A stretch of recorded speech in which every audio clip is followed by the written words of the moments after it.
Welcome to doctor மைக்லீஸ் music therapy channel. இன்றைய பதிவில் the therapeutic music in detail என்ற தலைப்பில் சில செய்திகளை நம்ம பகிர்ந்துக்கலாம். சில பதிவுகளாகவே இதுக்கு தொடர்புடைய செய்திகள் தான் பார்த்துட்டு வரோம். அதாவது இசையை மருந்து போல பயன்படுத்துவது எங்கனம், இசை எவ்வாறு மருந்தாக பயன்படும், ரெண்டு கருத்துக்களையும் நம்ம பார்க்கலாம். இப்போ நம்ம பார்த்தோம், அதாவது ஒரு ஸ்வர ராகம் என்று சொன்னால் அதில் இத்தனை ஸ்வரங்கள் இருக்கும், இப்படியெல்லாம் பாட முடியும். அதில் வக்கர ஸ்வரம் இருக்கும், பாஷாங்க ராகம் இருக்கும், உப்பாங்க ராகம் இருக்கும், வேறு ஒரு மேளத்துலேருந்து ஒரு ஸ்வரம் எடுத்துக்கும் அப்படின்னு சொன்னால் அந்நிய ஸ்வரம் இருக்கும்.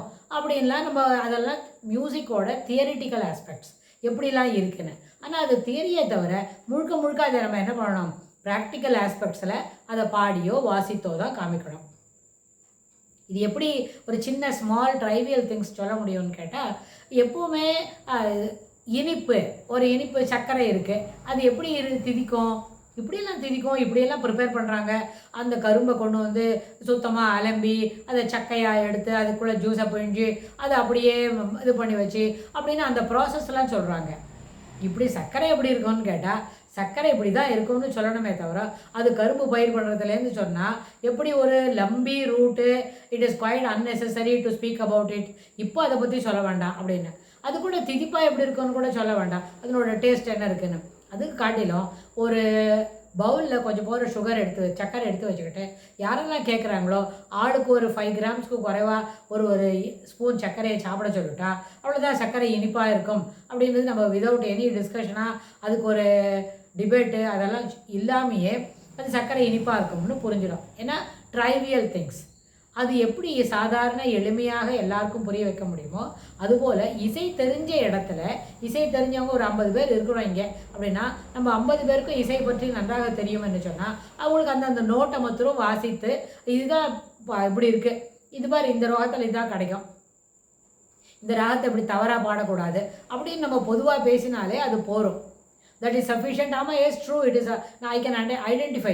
நீங்கள் பாடும்போதே எந்த இடத்துல அந்த தவறாக வேறு நோட்டு பிடிக்கிறங்கன்னு என்னால் கண்டுபிடிச்சிட முடியும் அப்படின்னு சொல்கிறவங்களுக்கு மத்தியில் அது ரொம்ப எளிமையானது. ஆனால் இது இல்லாமல் இசையை பற்றி எதுவுமே தெரியாது அவங்களுக்கு அதை பற்றி சொல்லணும்னு சொன்னால், இது போல் ஒரே ஒரு நோட்டு அந்நிய ஸ்வரம், காக்கலி நிஷாதம், இது பாரு அங்கே தவறாக பிடிச்சிருக்குது, இல்லை பாரு இதுக்கு கம்பீதமே அங்கே இல்லை, அது எடுத்த உடனே அடுத்தது என்னது இம்மிடியேட்டாக அந்த ஜாரு இல்லாமல் அடுத்த நோட்டில் இறங்குறது பாரு அப்படின்லாம் சொன்னால், இசை அறிவு, அதாவது இசை பற்றின ஒரு எண்ண ஓட்டங்கள், இசை பற்றின ஒரு செய்தி, இசை பற்றின ஒரு தெளிவான புரிதல் இல்லாதவங்களுக்கு அது சொல்லிட்டு காரியம் இல்லை, அது அவங்களுக்கு புரியாது. இன்ஸ்டட் இது இங்கே இந்த இடத்துல இந்த பெர்ஸ்பெக்டிவில் இந்த ஒரு ஃபியூ ஃப்ரேசஸ் மட்டும் எப்படி புரிஞ்சுக்கணும்னு சொன்னால், மருந்து நம்ம எடுக்கிறோம். இப்போ தான் ஒரு மருந்து எடுத்தோம், ஒரு பேராசிட்டமால், அப்புறம் பெயின் ரிலீவரோட கூட இருக்கிற ஒரு மருந்து, அனல்ஜெசிக் போட்ட ஒரு மருந்து எடுத்துக்கிறோம் அப்படின்னு வைங்க. அந்த மருந்து கொடுத்துட்டு அந்த மருந்து பேரை சொல்லி இதை ஒண்டி சாப்பிட்டுக்கோங்க, இப்போ ராத்திரிக்கு ஒரு வாட்டி, நாளைக்கு காலையில் ஒரு தடவை, நாளைக்கு மத்தியானம் ஃபுட்டு உணவு அருந்தின பிறகு வயதில் சாப்பாடு முழுசாக இருக்குச்சு ஒரு டோஸ் சாப்பிட்டுடுங்க. ஒரு நாளைக்கு 2 டோஸ் சாப்பிட்டா போகிறோம். பெயின் என்ன பண்ணோம், இட் சப்சைட்ஸ், இட் ஈசஸ் அப்படின்னு நம்ம சொல்லி கொடுக்குறோம்.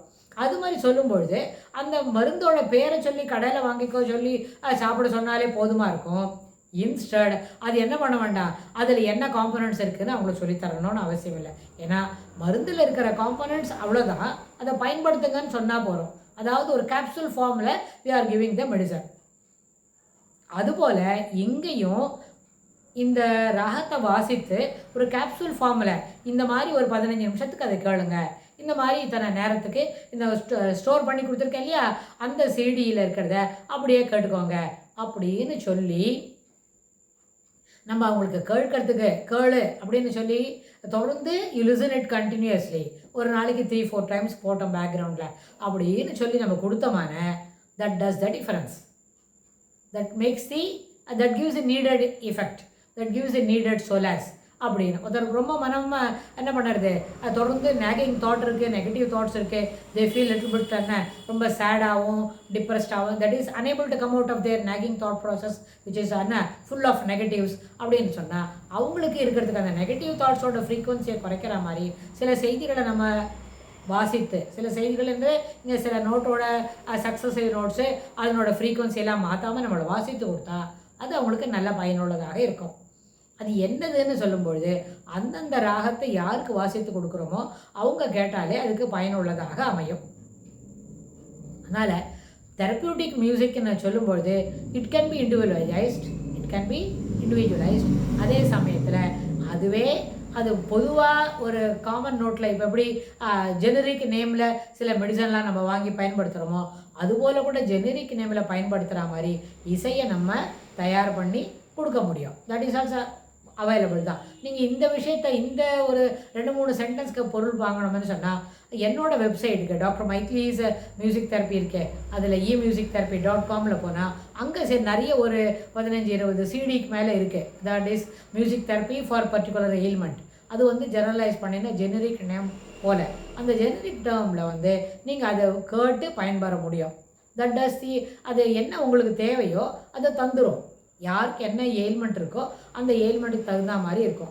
அதை கேட்டுட்டு if there is any doubt நீங்கள் கமெண்ட் பாக்ஸில் எழுதுங்க, நிச்சயமாக அதுக்கு ஆன்சர் கிடைக்கும். அது எப்படி அதை கேட்டு பயன்படுறதுன்னு இன்னும் கூட டீட்டெயிலாக அதில் சொல்லித்தர முடியும். அதனால் தெரப்யூட்டிக் மியூசிக் என்ன சொல்லும்பொழுது அந்த நோட் எப்படி வாசிக்கணும், அந்த நோட் எப்படி இருக்கணும் அப்படின்றது அதெல்லாம் அந்த மாதிரி வாசித்தவங்களுக்கு புரியும். அது மறுபடியும் அங்கே என்ன ஒரு முக்கியமான விஷயம், அந்த இசை தெரிஞ்சவங்க அதை கேட்டாங்களான்னா it has its own value அப்படின்னு நம்ம புரிஞ்சிக்க முடியும். அதனால் இதுக்கு தொடர்புடைய செய்திகளை இன்னும் விரிவாக நம்ம என்ன பார்க்கலான்றதை அடுத்த பதிவில் பார்க்கலாம். தேங்க்ஸ் ஃபார் வாட்சிங்.